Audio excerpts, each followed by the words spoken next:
Ancam karyawan minimarket dengan senjata tajam, kawanan perampok gasak uang puluhan juta rupiah.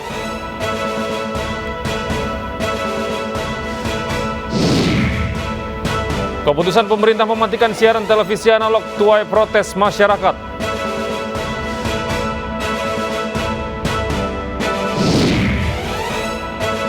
Akibat cuaca buruk, sebuah pesawat komersil jatuh di Danau Victoria, Tanzania pada hari Minggu.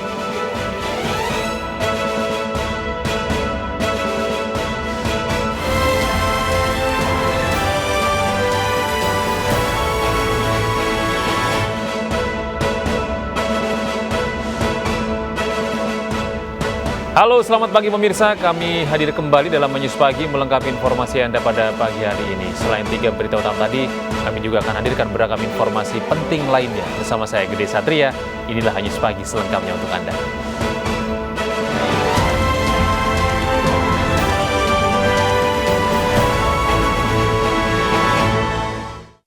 Pemirsa, uang puluhan juta di dalam berangkas sebuah minimarket di Kabupaten Bandung, Jawa Barat melayang usai dirampok sekelompok pemuda. Kawanan perampok ini mengancam karyawan minimarket dengan senjata tajam.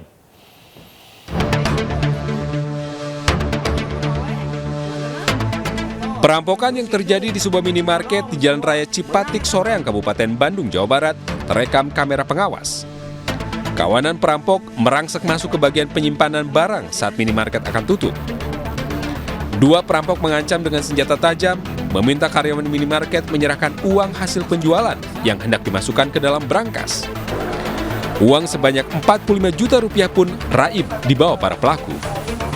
Kronologisnya sekitar pukul 22.30 di saat mereka mau memasukkan uang dari hasil penjualan tadi ke brankas, karena pintu rolling door itu terbuka. Mereka padahal sudah pernah komplain ke manajemen, tapi mungkin belum direspon, sehingga itu dijadikan peluang oleh pelaku untuk masuk ke dalam.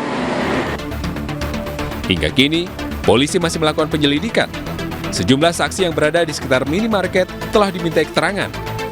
Dan polisi juga telah memeriksa sejumlah kamera pengawas milik warga di lokasi kejadian. Dari Kabupaten Bandung, Jawa Barat, Erik Fahrizal melaporkan.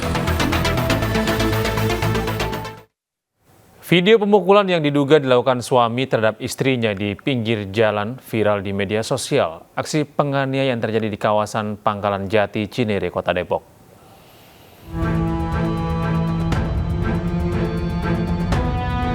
Inilah video viral yang menunjukkan dugaan penganiayaan suami terhadap istrinya yang terjadi di kawasan Pangkalan Jati, Cinere, Depok, Jawa Barat. Ironisnya, penganiayaan ini dilakukan di depan anaknya yang masih kecil. Saksi mengatakan dirinya sempat mendengar suara motor yang dikendarai pelaku. Namun saat sejumlah warga hendak menolong, pelaku justru memukul istrinya hingga anaknya menangis. Posisi dari atas nih, yang dari motor tuh. Nah pas di situ kan ada suara bruk gitu kayak motor jatuh. Nah saya lari ke depan ngeliat. Nah pas ngeliat di depan, nah itu perempuan ya lagi dihantem sama lakinya tuh. Polres Metro Kota Depok telah menangkap pelaku yang merupakan suami korban. Terkait video viral dugaan KDRT, pelaku suami terhadap istri di pinggir jalan di wilayah Pangkalan Jati, Cinere, benar bahwa pelaku telah diamankan oleh Satreskrim Polres Depok dengan unit Reskrim Polres Cinere. Sementara pelaku dilakukan pemeriksaan di Polres Metro Depok dan korban diminta juga kita arahkan untuk membuat laporan polisi di Polres Metro Depok karena akan ditangani oleh unit PPA. Motif sementara bahwa pelaku kesal dengan korban terkait masalah pembayaran biaya pengobatan. Saat ini polisi masih melakukan pemeriksaan terhadap pelaku di unit PPA Polres Metro Depok. Seorang pria bertato ditemukan tewas dengan posisi kepala menancap pada lumpur di Kabupaten Jombang, Jawa Timur. Sempat beredar dugaan pria tersebut tewas akibat dibunuh.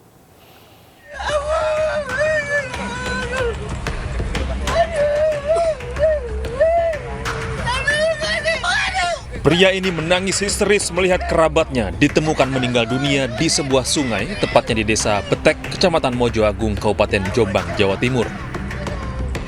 Korban ditemukan dalam kondisi kepala masuk ke dalam lumpur sungai oleh seorang warga yang sedang berolahraga di wilayah itu. Dari identitas yang ditemukan, korban adalah Al Faizin, pria berusia 31 tahun, warga desa Karobela, Kecamatan Mojoagung. Dugaan sementara korban tewas akibat tabrak lari karena kerusakan di bagian belakang motornya. Wah, nggak tahu mas, korban apa nggak tahu. Tahu-tahu ya udah ada mayat di situ. Kelihatannya dari tadi malam itu. Kenapa mas tadi? Kok bisa nyebut? Tangannya itu kaku itu. Berarti diperkirakan udah tadi malam? Iya, tangannya kaku kan udah dari tadi malam. Jasad korban kemudian dievakuasi dan dibawa ke RSUD Jombang untuk diotopsi. Kasus ini kini ditangani oleh unit Laka Lantas Polres Jombang. Dari Jombang, Jawa Timur, Mukhtar Bagus, iNews melaporkan. Seorang petani warga desa Karangsia, Kabupaten Oki, Sumatera Selatan tewas terkubur dalam lumpur bekas galian. Korban ditemukan setelah dilaporkan hilang selama sepekan.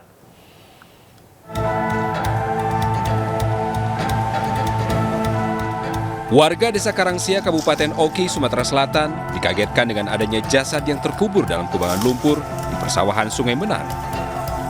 Korban diketahui bernama Romli bin Sukri, 44 tahun, warga desa Karangsia, Kecamatan Sungai Menang, Kabupaten Oki. Korban yang merupakan seorang petani ini sebelumnya dilaporkan hilang sejak 6 hari yang lalu. Saat pencarian, korban pertama kali ditemukan warga yang akan buang air kecil. Warga sempat mencium bau busuk yang menyengat dari kubangan lumpur bekas galian alat berat. Warga yang curiga lalu mencari sumber bau hingga akhirnya menemukan mayat korban terkubur di dalam kubangan lumpur. Korban dievakuasi dari lokasi menggunakan perahu dan langsung dibawa ke Rumah Sakit Umum Daerah Kayu Agung. Diduga korban merupakan korban pembunuhan. Dugaan demikian. Nah, nanti motifnya akan kita sampaikan pada saat pelaku bisa kita tangkap. Target ya kita maksimal, semaksimal mungkin kita bekerja. Polisi masih menyelidiki terbunuhnya korban dengan memeriksa sejumlah saksi. Dari Kabupaten Oki, Sumatera Selatan, Fitriadi melaporkan. Kelompok kriminal bersenjata Papua kembali berulah dan menyerang warga. Seorang penambang ilegal tewas di Kampung KW, Distrik Awimbon, Kabupaten Pegunungan Bintang, Papua.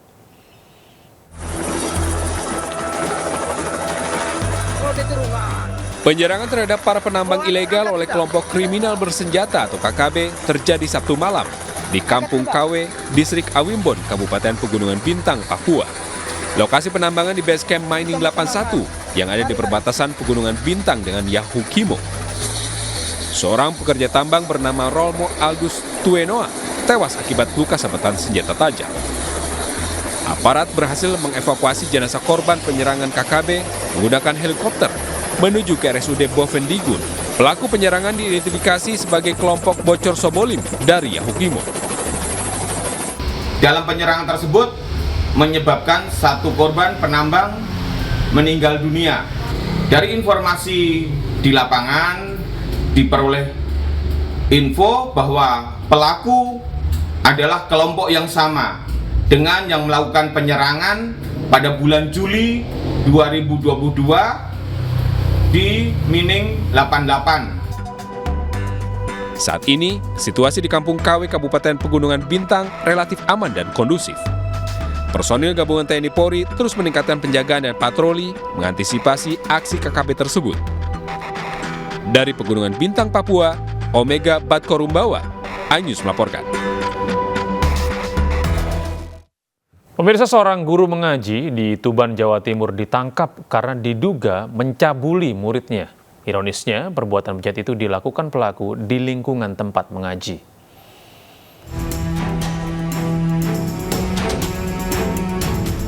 Fauzi, warga desa Banyubang, Tuban, Jawa Timur, ditangkap di kandang ayam di kebunnya. Guru mengaji ini ditangkap karena diduga mencabuli dua muridnya yang masing-masing berusia 12 dan 17 tahun.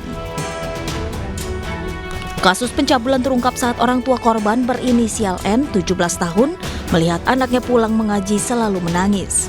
Curiga dengan perilaku anaknya, orang tua korban membuka ponsel korban dan melihat percakapan anaknya dengan korban lainnya yang juga menjadi korban pencabulan.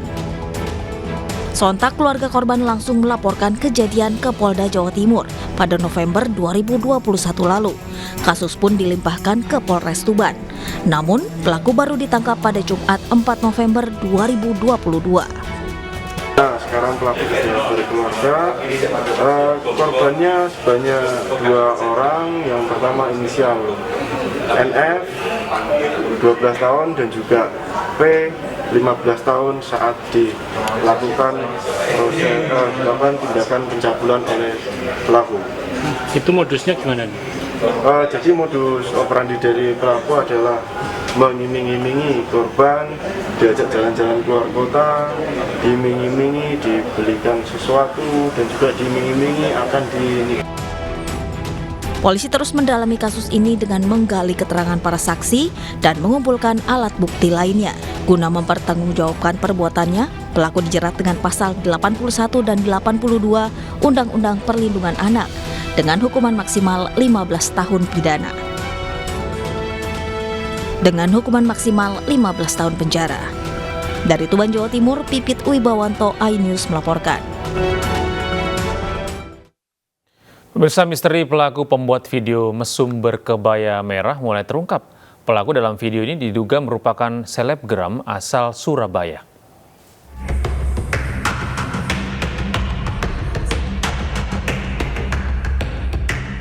Teka-teki siapakah pemeran wanita berkebaya merah dalam video mesum yang baru-baru ini viral perlahan mulai terungkap. Kepolisian mencurigai pelaku pemeran wanita kebaya merah adalah seorang influencer dan selebgram asal Surabaya. Pihak kepolisian juga telah mengumpulkan data dan melakukan analisa wajah. Sebelumnya ramai diberitakan bahwa lokasi pembuatan video mesum tersebut di Bali. Namun, pasca hebohnya video mesum itu, di Treskrim Sus Polda Bali telah melakukan penyelidikan dan dipastikan lokasi pembuatan videonya diduga bukan di Bali. Video itu diduga tidak dilakukan di Bali, hasil profilingnya. Itu meskipun ada mengenakan pakaian adat seperti itu? Ya, pakaian adat itu kan banyak juga yang model seperti itu. Jagat media sosial sebelumnya dihebohkan dengan viralnya video mesum pasangan laki-laki dan perempuan yang melakukan adegan tidak senonoh di salah satu kamar hotel. Pasca viralnya video tersebut, aparat kepolisian mencari tahu pelaku dalam video tersebut karena salah satu pemerannya mengenakan kebaya berwarna merah, menyerupai dengan pakaian adat Bali. Polisi menetapkan 2 tersangka buntut kasus overkapasitas di konser musik berdendang bergoyang. Penetapan 2 tersangka ini dilakukan usai polisi memeriksa 17 orang saksi.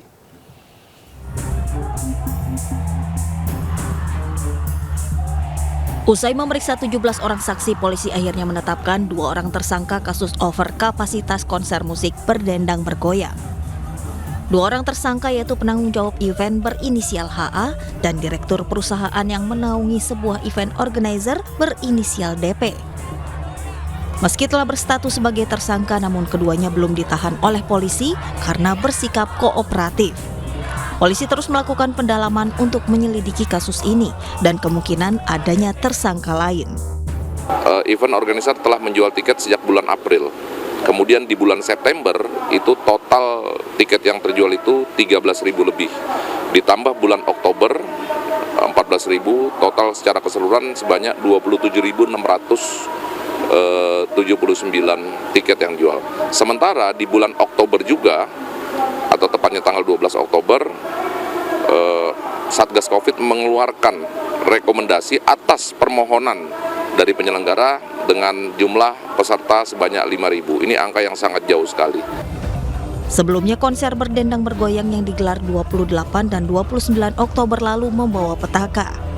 27 orang penonton pingsan akibat berdesakan saat menonton konser tersebut. Penonton melebihi kapasitas akibat jumlah tiket yang dijual oleh panitia tidak sesuai aturan.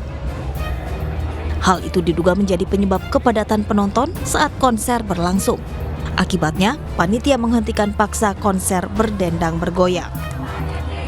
Dari Jakarta, Tim Liputan iNews melaporkan. Sementara itu, konser musik boyband asal Korea NCT 127 pada hari kedua kemarin menyisakan kesedihan karena sejumlah penonton justru tertipu calo tiket nakal yang menjual tiket palsu.